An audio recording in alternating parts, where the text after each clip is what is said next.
मुस्तफ़ा साहब, जो बातें की है मिफ्ता साहब ने, आप सिस्टम के ऊपर भी बात कर सकते हैं। जो मैंने आपको बताया किस तरह इंटरनेशनल से लेके पंजाब की सीएम तक सब बड़ा ज़बरदस्त चल रहा है। अवाम में पजीराई भी वो दिखा रहे हैं, ख्वाह वो टिकटॉक के जरिए दिखा रहे हैं, तशहरी मुहिम के जरिए दिखा रहे हैं। दिखा तो रहे हैं भाई, हम तो कहते समझते थे कि वो बाहर ही निकल नहीं सकेंगे अगर वो इस तरह 2 नंबर इलेक्शन से आए, लेकिन वो अवाम में घुल मिल भी रहे हैं, कुछ भी नहीं हो रहा। नंबर 1।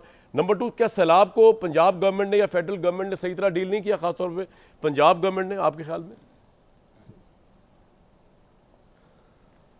शुक्रिया कामरान भाई। एक तो मैं समझता हूँ कि सैलाब वाले मामले पर हमें पॉलिटिकल पॉइंट स्कोरिंग से इज्तनाब करना चाहिए। इस वक्त लाखों पाकिस्तानी हैं जिनके घरों पर घर डूब गए हैं, साजो सामान से अपने महरूम हो गए हैं, अपनी लाइवलीहुड से, अपनी खुशियों से महरूम हो गए हैं और सख्त तकलीफ़ में।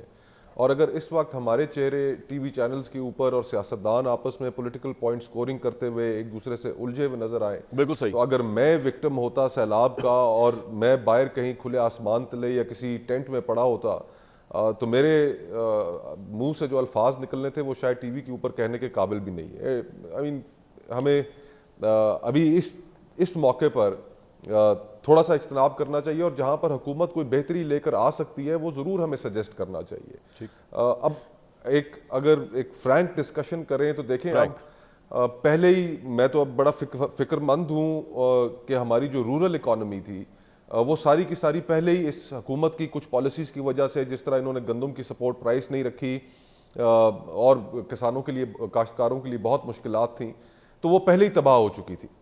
और ऊपर से इस वक्त आपका पूरा जो पंजाब की फर्टाइल लैंड्स थी वो मेजॉरिटी जो है वो सैलाब की नज़र हुई है।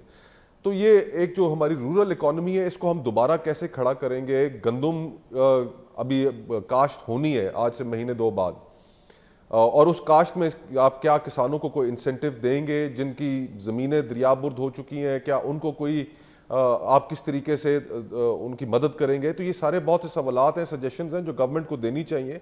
और फिर अल्टीमेटली जब ये सैलाब का रेला समुंदर में जाकर गिर जाएगा तो फिर हमें एक असेसमेंट भी करनी पड़ेगी कि कितना डैमेज हुआ है। आज मैं हफीज़ पाशा साहब का आर्टिकल एक पढ़ रहा था कल, सॉरी, बिजनेस रिकॉर्डर में, तो उनके मुताबिक हमारी जो प्रोजेक्टेड ग्रोथ थी इकोनॉमी की वो अगर बिटवीन 3 to 3.5 थी, तो वो अब बिटवीन 0 और 0.5 होगी इस सैलाब की वजह से। तो आपकी मैशत को कितना बड़ा नुकसान हुआ है, लाखों लोगों को कितना बड़ा नुकसान हुआ है, ये बड़ा संजीदा मामला है। और हमने किस तरह उन लोगों की जिंदगियों को वापस आबाद करना है, किस तरह मुल्क में माशी तरक्की को दोबारा लेकर आना है, ये हमारे लिए चैलेंजेस हैं। और इसमें माजरत के साथ जो कोताहियां हमें नजर आती हैं वो हम जब वक्त आएगा तो उसको पॉइंट आउट भी कर लेंगे। लेकिन ये बात हम मानने के लिए किसी भी सूरत तैयार नहीं है कि जनाब ये हुकूमत एक जेन्युइनली इलेक्टेड हुकूमत है और फॉर्म 47 के ज़रिए नहीं आई। वो बात हम बिल्कुल मानने के लिए तैयार नहीं है। ठीक है, बाहर दुनिया में पाकिस्तान के इंटरेस्ट्स हैं जिनको पाकिस्तान को बाहर सूरत वहाँ पर जाना है, बाहर की दुनिया से एंगेज करना है। अब उनको भी पता है कि उनके सफारत खाने भी उन्हें बताते होंगे कि जिस वज़ीर आज़म से आप मिल रहे हैं कि ये वज़ीर आज़म कैसे इलेक्ट हुए हैं और इन वज़ीर आज़म की इस निज़ाम के अंदर कितनी सुनी जाती है।